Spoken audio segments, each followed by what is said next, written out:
All right, what's going on, everybody? Thanks you for joining us. We are going to do a quick webinar here on market making, specifically for options. And we are joined here by my good friend, Bryan Wiener, who actually used to be my risk manager. He actually used to be my risk manager for my crazy ass directional positions. Where I would take, 500 contracts, 1,000 contracts long in Amazon or a Google.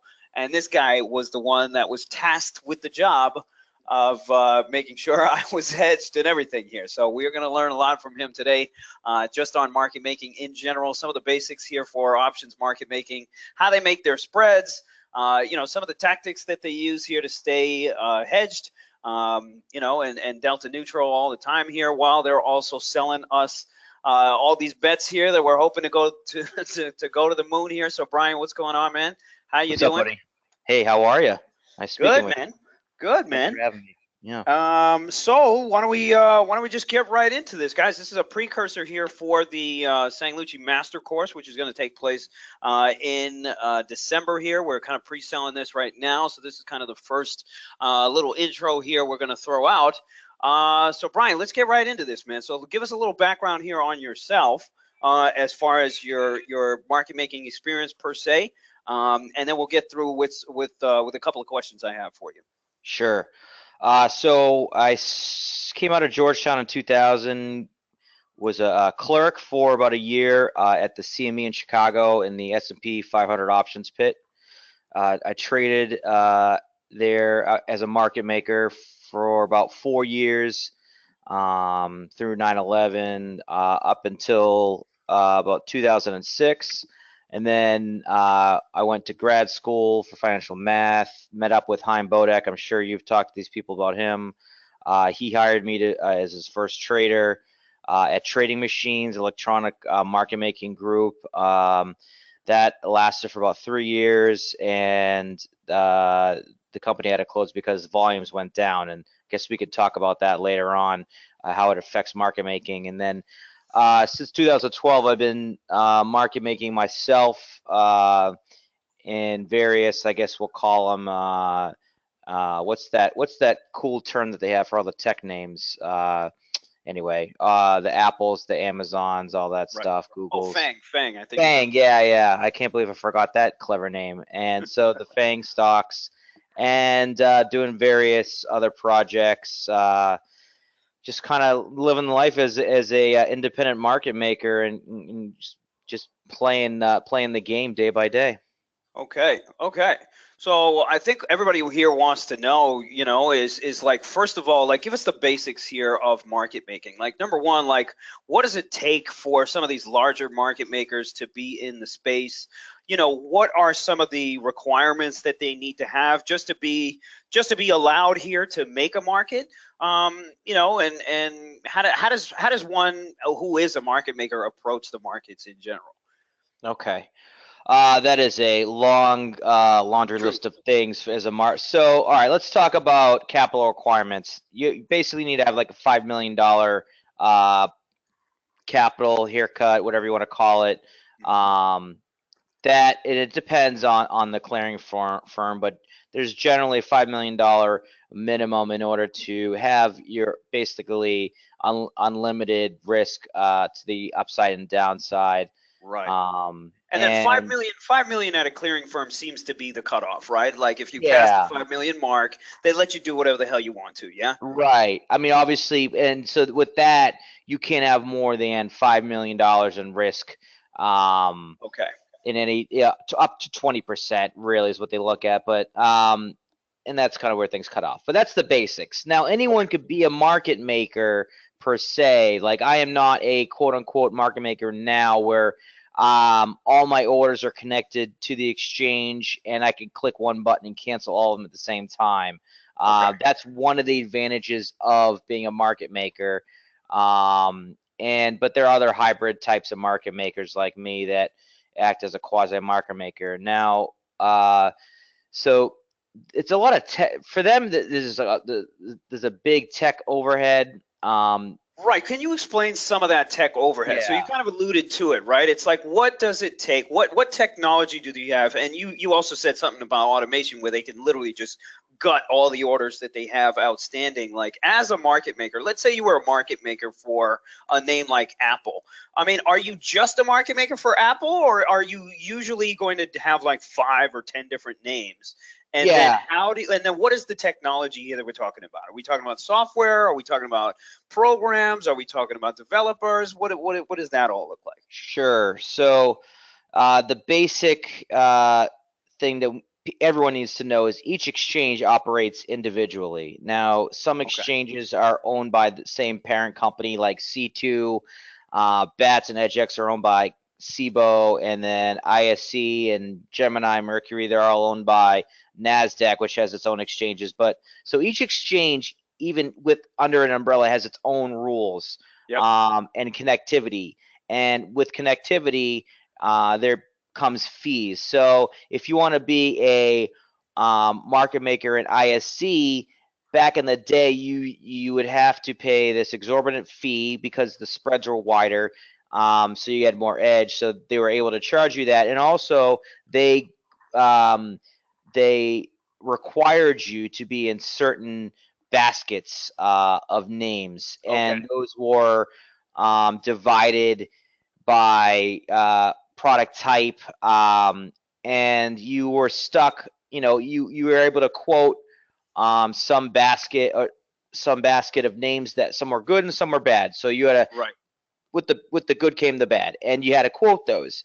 And there were certain requirements, and we'll talk later about we can talk about the spreads now. There's certain minimum requirement spreads that you have to be for your bid and your offer, and there's a certain amount of time that you need to be at the best bid and the best offer in order to qualify as being within your exchange quoting requirements. And if you're not, then they fine you, they warn you, things like that. Because they want to make money on the exchange fees. That's what they're doing.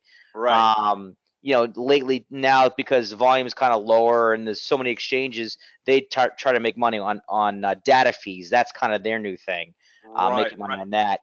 So can you expand a little bit on the maximum allowable spread? So you just said right now there are requirements for spreads. So does it change with penny options versus nickel options? I mean, you see a bunch of these here. What is the maximum allowable spread? And then can you tell us how market makers try to be at the wide ends of those spreads versus nice and tight like we like them, so we can actually get some damn liquidity here? So can you talk a little bit about the max allowable spread? Yeah, and these spreads, I haven't looked at the rule book in a couple of years, but they're generally related to the volatility of the stock, and also the bid-ask spread of the stock. Now, also in the morning after earnings, the exchanges will email people and say, email each firm or market maker and say that they can widen out maybe 2 or 3 times the required spread, and that required spread is predetermined for each name. And basket of stocks that have similar volatilities and bid-ask spreads, stuff like that. Is there really any what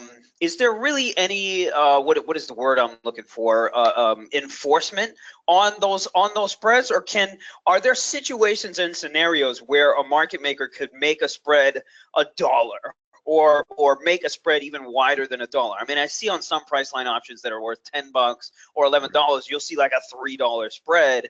Is there a point at which an option hits a certain price where it just doesn't even freaking matter and they can just do whatever the hell they want to? Yeah, well, again, so market makers in a price line, there might only be a couple that are Cboe, ISC, Philly market makers, and so they kind of control the bid-ask spread. People, it's kind of like a prisoner's dilemma. They don't want to, they want to agree at the same time, but they don't really know where everyone's doing. So because Priceline is a very wide bid-ask spread in the underlying stock, the exchanges allow their minimum bid and ask spread to be, say, 50 cents or $1. But also, they don't need to be quoting, and it's delta dependent too. So really in the money stuff, The exchanges allow them to be wider, but also they don't have to be quoting the minimum bid ask spread for every single name, every single strike. It's Right. like a 70% of the strikes. That's why you see them come in and come out. They have to fulfill the requirements. So, Right. they're automatically doing that. But, they want to be there for you. They want to be offering you liquidity, but they can't do that at the expense of, they can't hedge that stock. They can't Okay. hedge that strike with the stock, so Okay. All right. that's So the problem. let's start getting into some of the specifics here. We're seeing a lot of questions here starting to come in, guys. Go ahead and ask as much as you want to. We're going to take a bunch of questions too towards the end of the webinar here. Again, we're with Bryan Wiener here, just talking market making options here in general. Bryan, let's get to the next one here. How do they determine where they put their spread? How do they determine what exactly it is? I know you talk a lot about that sort of electronic eye and that theoretical value. How do they calculate that sort of theoretical value where they place the spread around? Like, what is it? Is it just a freaking formula? What the hell is it? Yeah, it's a freaking formula. It used to be the Black-Scholes formula, but that quickly that moved on to binomial pricing, stuff like that, more advanced math that it's not important. But there's various calculations, and so basically what a market maker does is they'll take a group of strikes around different delta regions. They'll imagine a smooth curve, and you got a couple of points along this curve. Well, they're creating the smooth curve by basically approximating the smoothest line through these predetermined delta calls and puts. So the out of the money calls and out of the money puts, generally, there's different ways of doing it. You can have different models for different stocks, Okay. and especially say a stock is trading a lot of in the money stuff for whatever reason, you might want to you have to fit those better.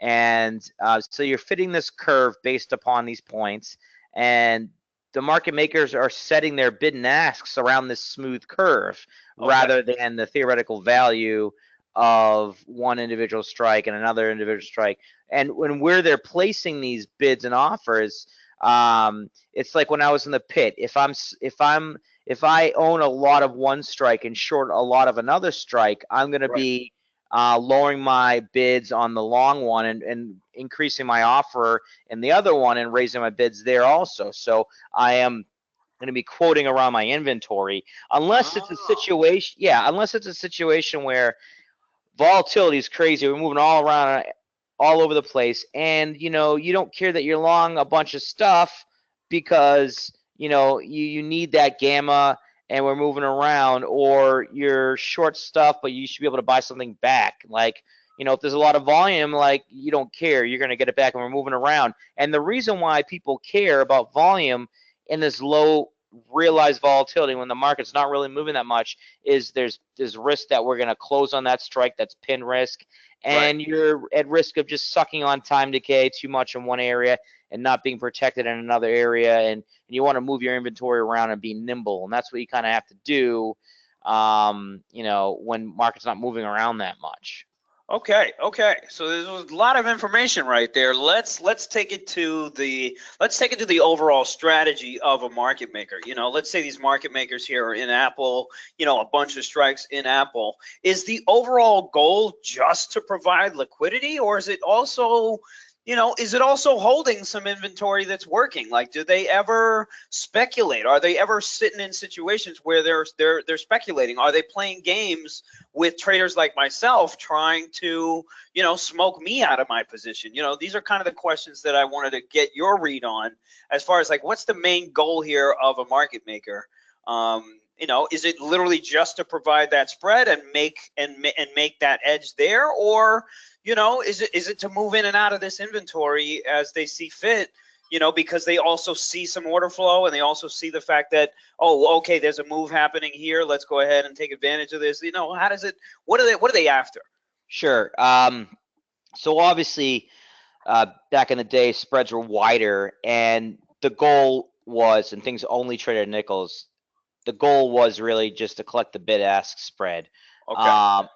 You know, and there's that combination of that now. I mean, things are much tighter, but you're basically quoting certain volatilities. You're quoting a volatility because, and by that I mean, say that the money volatility in Apple is 16, and it's a simple example, but maybe not for everyone. But the key is that the market makers need a hedge. They're generally long options. Okay. A lot.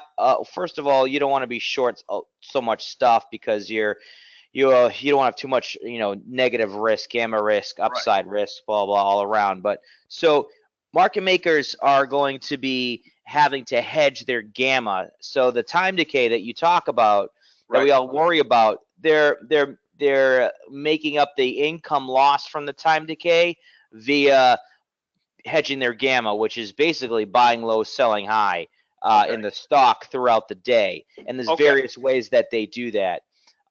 So if Apple's moving around more than it, when it's a 16 vol, it has to move 1% roughly to make up for the time decay. If Apple's moving around more than 1% in a day, and you sold them options, say you're a seller of options, Lucci, if you sell them options that I calculate as 16 vol and we start moving, I'm not going to sell them back to you at a 16 vol because it's worth it. It's worth it to me to hold on to these options. So I'm not. Maybe I'll offer them at 16 and a half or 17 vol, whatever the case may be. So they're going to inventory some of these trades that are really good, and they're gonna position, maybe if we're drifting to the upside, they might start selling calls to the upside because the way that market makers volatility curves and their paths. There's a path of how the option volatilities change as we go up or go down. Market makers are going to position themselves for continuation moves, and they don't want to be, if they're long a bunch of options to the upside, market makers won't want to sell those out because the volatility will be going down as we go up, and that's whole nother discussion. But interesting.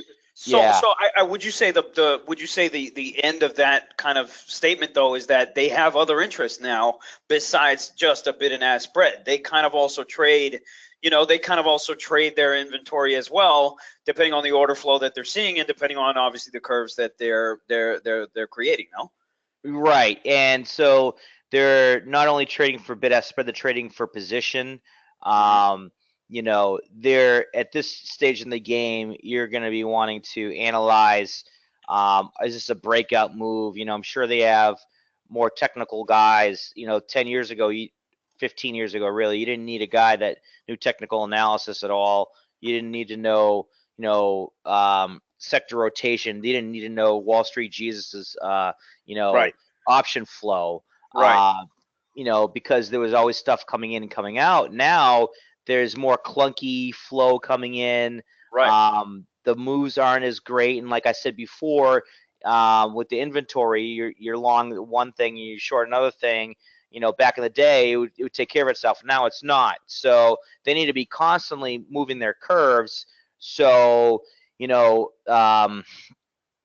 want to be stuck on too much call wing inventory, too much put wing inventory, because with these slow moves up or down, really just up, you're going to be sucking on some time decay and their volatilities are going down. Yep, absolutely. Okay. So let's pivot a second here, and let me see if you can give us some insight here, because I know most of the folks that we have here in this webinar, these guys are basically long calls and they're long puts. They're taking them flyers. Half of these people I bet in here are probably long Tesla calls here tonight because of this announcement on the friggin' truck or whatever, the semi truck they got coming out tonight, or news here and there. So my question to you is there any tactics that we can sort of pick up on that market makers are using to influence our own executions and decisions? So, that kind of manipulation standpoint, right? Is there ever any instances where market makers will purposely try to make an option look weak or look strong with a lot of bids or a lot of offers to produce a sort of desired effect or some kind of an outcome? Is that does that exist here? Is there anything like that exists?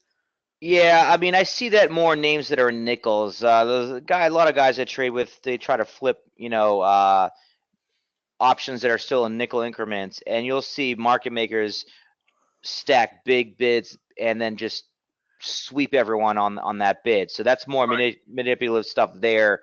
But really, when you're dealing with Tesla, Apple, I mean, Tesla's a little bit different. Tesla paper is not bad. I trade Tesla mainly Thursdays and Fridays, but someone like me, yeah, if I see you trying to sell 500 a lot, I'm not gonna be, and you're offering like tens, I'm not gonna be bidding 9. Like, why would I do that? Because I know you have 500 to do. So what you want to do is kind of like, when you're stepping down a stock all day, you know what I'm saying? Like, you're gonna want to iceberg your order in some fashion and do some over time. Don't show 300 or something. You'll never get filled. The only time you get filled is if some guy is long. So if we're drifting up, right? And if open interest in the call wing is kind of high, so say it's better for next week, like the next week Tesla, say the 3.5 calls, and say there's a large open interest, someone probably sold a bunch of 3.5 calls.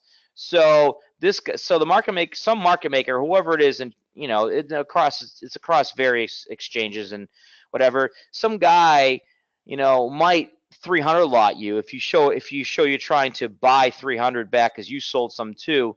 He might have bought, you might have sold it to him. Say you're a big player, and you should be, because you're learning from Lucci, and you're doing a 300 lot in Tesla, and you sold them for like 60 cents, at the beginning of the week. That guy bought them and he hedged them and he sold stock, and as we're drifting up, he's like, oh, these kind of suck, because he bought them at a lower vol and he sold stock down here.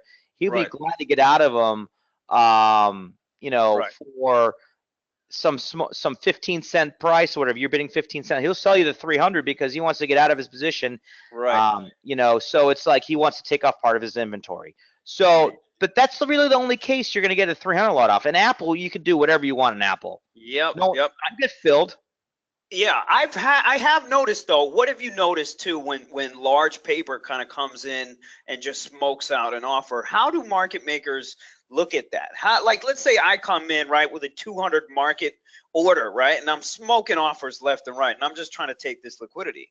How do they react to that? How do they look at that, How do they look at that? It's like, okay, they're the ones mostly creating the spreads, and then all of a sudden some dude comes in and is just buying 100 lots here left and right. How do they look at that, and how do they react? Do they look at it and say, whoa, whoa, whoa, whoa, whoa, and then just move their spread way the hell back and make me pay up for it? Like, what happens in the mind of the market maker when some rambunctious dude, like somebody that we'd find on the Wall Street Jesus order flow chain, where you'll have $1 million bet here or there? How do market makers look at those transactions? Right. Well, so they have there's two things that they or three things I would say that they have to satisfy. First is the delta. If it's a pretty decent delta, they're going to have to hedge it immediately. Some people they'll come in there and start buying stock. Let's say if I'm buying a crap ton of calls, they'll sit there and just start buying stock immediately. Right. Or they'll do that. Maybe they'll start offering puts too, because they have some inventory and some puts they can get rid of, or there's some kind of bid somewhere else. Or they'll use their electronic eye, like we used to use the trading machines, and see if there's some other call or put that has edge, just to fulfill that, and try to buy options, because they just sold them because you bought them from them. They want to maybe try to buy options that have a positive delta. Or if they have decent edge in selling some, then they'll sell it. And it's a combination of that with the stock within a couple second period of time. Mainly that they might some operations have, you know, a max delta threshold, so they could wait a little bit, or it's a timing thing. It all depends on what your risk tolerance is. You know, they might have a technical analysis guy that says you can wait on this stock. It's just a blip, blah, blah, blah. You know, people will wait on some stock because maybe the market's not moving. But if it looks like a macro, a specific situation in a stock, then they'll have to buy the stock. And then, yeah, they're going to back off because they have also vega risk limits too, and gamma risk limits too. If it's more out in a different month, like if it's like a January or February option, it's more of a vega risk. And so they're going to have to start changing the curves in other corresponding months. So if it's in February, they're going to raise their options in January and March. So stuff like that. You know, if it's a call wing, they're gonna raise their call wing. You know, if you hit them hit their max vega exposure, they're gonna have to raise the curve in that area or lower the curve if you're selling options to them. So it's all math related too, roughly. Right. And is all of that automated? Is all of it straight up automated, or is there any like hand traders still in the market making world, or does that not exist? Well, I mean, there's always a guy watching it, but you know, again, it's a volume business, so things usually even out. Even though it seems like you're big, you're kind of white noise. Everything will come back down. In reality, I'm nothing. Yeah. Yeah. At the end of the day, though, you have a clearing firm that says, okay, your risk is $2.5 million in Tesla. You're gonna have to buy something back. Well, that's why they might come and lift some 2-3 cent options that I'm offering in the front month. They might want to cover their gamma. They don't care about their vega risk. They might want to cover their gamma risk. So that's when some guy will come in physically from, say, Timber Hill and buy the offer or something like that. You know, just to even it off. You know, you made money throughout the day. Now you have to even off the risk, and that's just the way it is. So that's why companies would rather have more money, more capital. You know, firms buy other firms so they could have more exposure and more capital so that they can hold on to that risk till the next day when the markets come back down. Interesting. All right, so we're going to take some questions here. We got a bunch of questions here lining up for you guys.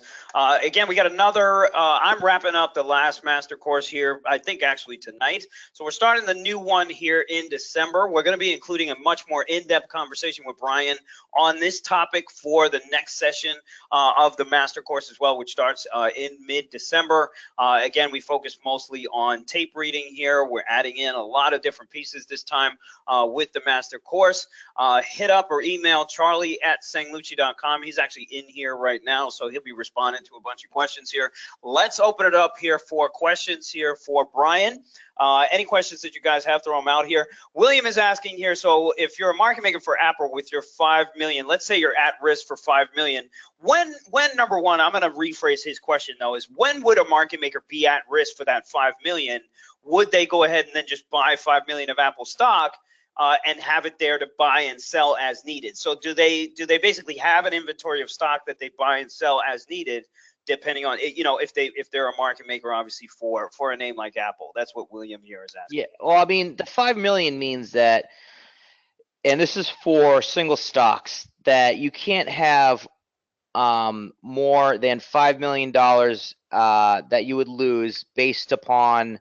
Well, first of all, it's 20% moves. So 20% down or 20% up, you can't lose $5 million. Okay. And that risk is based on a simple theoretical pricing formula that the OCC uses, the binomial model, and the OCC basically has the clearing firms use this too.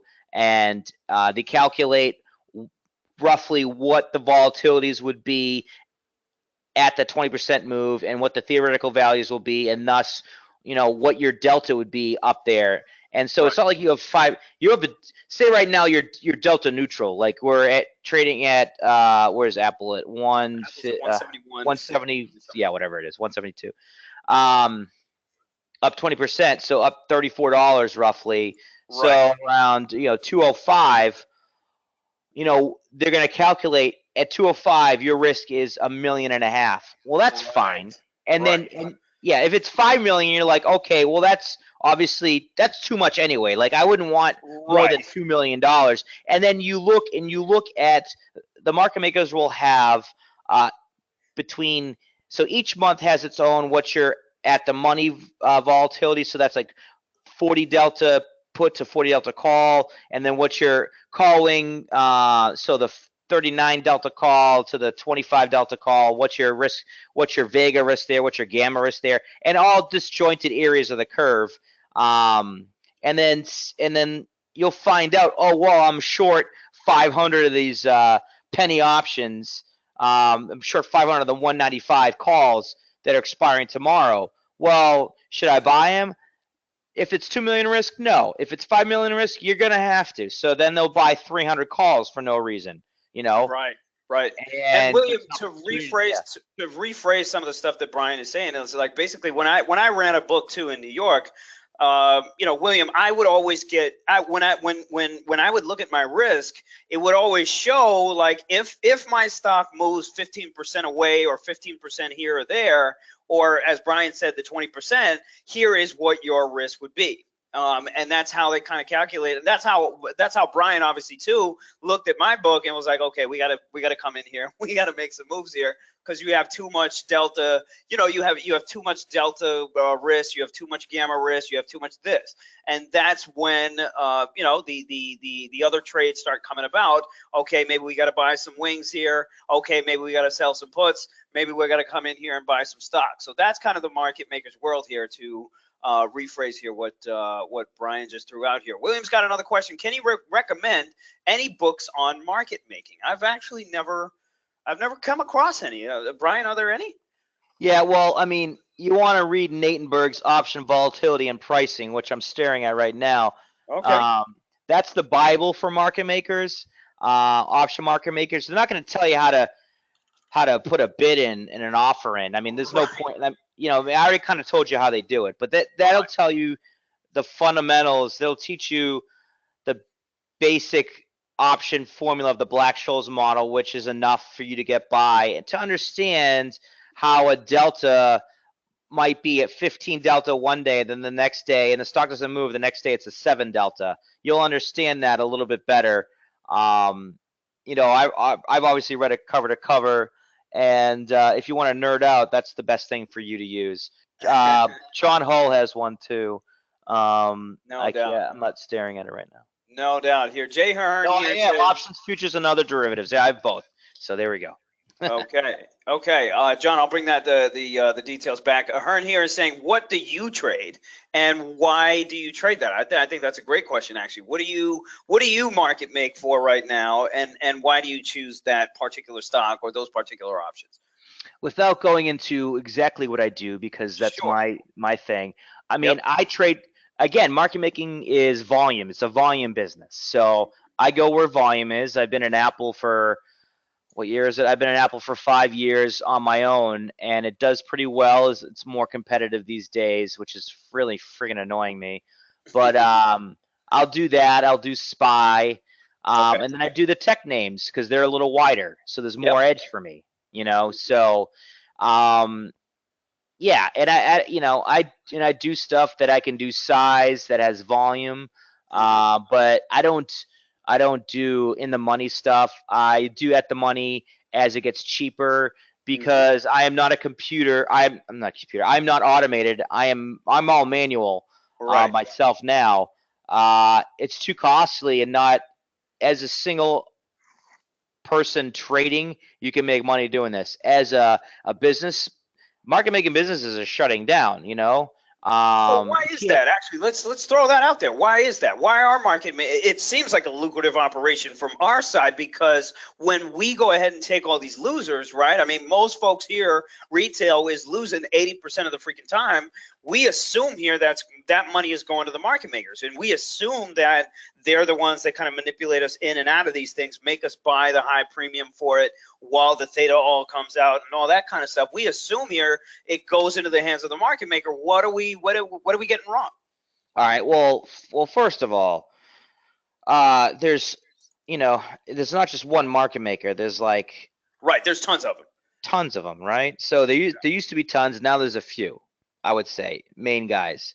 Right. There might be guys that do 2 lots all over the place, and maybe they make money doing that, but that still involves a lot of tech support, tech fees, stuff like that.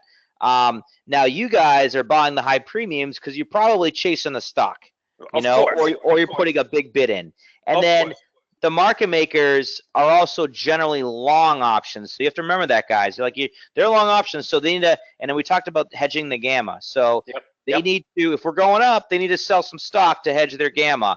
And you might be chasing a stock. They're long gamma. It goes up. They have certain percentage moves where they're offering a half or a quarter of how much stock that they have to sell, which might be 10,000 shares of Apple. And that might be a weak point. Maybe they use a technical analysis. Maybe they use pivot points, which I look at quite a bit, or VWAP, where it's an area where there's a lot of resistance or support, and then it might retrace. So they want to hedge their gamma there because they figure there's going to be a reversion to the mean. Right. And so you're buying into that momentum, which is being capped, and then it's coming back down, and you're holding on to this loser, and then you get out. So really, you're going to want, I would think that you'd want to, if you want to get long calls, you might want to buy it before it moves, or, at some good support level is what I'm saying. So you want to brush up on that stuff, along with the tape reading, obviously. Indeed. John David is saying any possibility here of listening to the recording. All of our webinars here we throw up on YouTube here. We got to wrap this up too. I figured we were going to go over a little bit because, again, this is dense kind of material, and this is all stuff that we're going to expand upon during the master course here. So we're going to have Bryan do a couple sessions with us that you guys will, of course, have access to as well. And remember, this course is all about tape reading and understanding bid and ask on not only the stock, but also the option that you can really use to creating the right option strategy for you. And then if you want to keep going and understanding how to hedge your positions and some other tricky stuff you can do here to lower your risk, this is kind of where Bryan comes into the fact and helps you out with that piece of the equation here. So there's one more question here I think we'll take. Let's do, Jason here is saying, from a market maker's perspective, are daily price movements random, or is there any predictability? And in your opinion, is there anything that you can see that can give retail traders an edge? This is something that I want Bryan, this is something that Bryan's going to expand upon huge during the course here. But Bryan, can you give him a little taste here? In your opinion, is there anything you can see from our side that can give retail traders some kind of an edge here? Well, I mean, it's kind of hard. I mean, how could you predict the market? I don't know. I definitely think the option paper. Think about large hedge funds. They will do a thing where they buy a bunch of calls if you think we're going up. Yep. Like Carl Icahn, and his great trade was buying, I think it was Netflix. Yeah, it was Netflix at what the hell price was it? $60. $60 right before that House of Cards shit. Right before that House of Cards shit came out, and then the stock was at 100. But it came out with earnings, and then it was at $1.35, and that was it. Yeah, and that was before the split. That was before the split. Split. I mean, so what he did, he bought a bunch of, I don't know what month, but and this was pre Wall Street Jesus, but Wall Street Jesus was probably doing it on his own then. But yep. But he's bought like 500 lots of, say, the 70s, 75s, 80s and stuff. So that's, again, guys, so when some person was talking about, I forget who it was, he was asking about, do you hold 5 million shares of Apple? Well, no, but if I own 5,000, if I own 50,000 contracts in Apple, well, if they all of a sudden they go from 0 delta to 100 delta, well, that's 5 million shares of Apple. And that's how you get long, is by owning the options real cheap. Right. So if you see that type of paper, and say it's a stock where maybe there's a sector rotation, maybe you see that, it's like Baidu. God, when Baidu was at like 170 forever, it was coning. Oh my God, it was coning, and then the earnings, and then it popped. Man, I think it went up $100. So you want to look at that smart paper and kind of copycat it. And so, on a day-to-day basis, it's a lot of white noise, but it's white noise with a linear regression when you look back, 100 days later. So you want to Indeed. look at the smart paper and fight through the noise. And one thing I do is, if you're unsure but you want to copy them, do a spread, man. Like, Yep. make sure your firm can let you do spreads. I'm sure most people, even Charles Schwab, the slowest MF on the planet, lets you do Shittiest spreads broker. now. That is the shittiest broker, I think, up there. God. Right up there with Options House and a couple of others here. Jason, also what Bryan is saying too is following some of that smart paper. We are the place where you're going to end up doing that anyway. But again, it's holding through a lot of that noise, for some of the really big ones. This Goldman Sachs was one that both myself and a lot of other users were able to get as well. This whole sort of move here to 240 here, and these highs here, these were very, very big moves in the banks and even some of the tech names here, that if you kind of cut through the noise here and just kind of wait it out and be patient, there's some really, really huge moves that happen out here. Baba is another one, and so on and so forth here. So what is the cost of the course here? Charlie's going to answer most of your other questions here. We're going to go ahead and close this up right now. Again, anybody who's interested here in the master course, or even hearing more from Bryan as far as hedging and market making, go ahead and check us out. Email Charlie at sanglucci.com, and he's in here to answer your questions as well. Bryan, man, thank you very much. I appreciate it, man. And I will, if I get on TV, man, for that Pats game, man, I'll be watching for your brown face, dude. Don't worry about it. I'll be there. Hey, man. Thanks, brother. All right, baby. Thanks for having me. Talk to you later. Bye.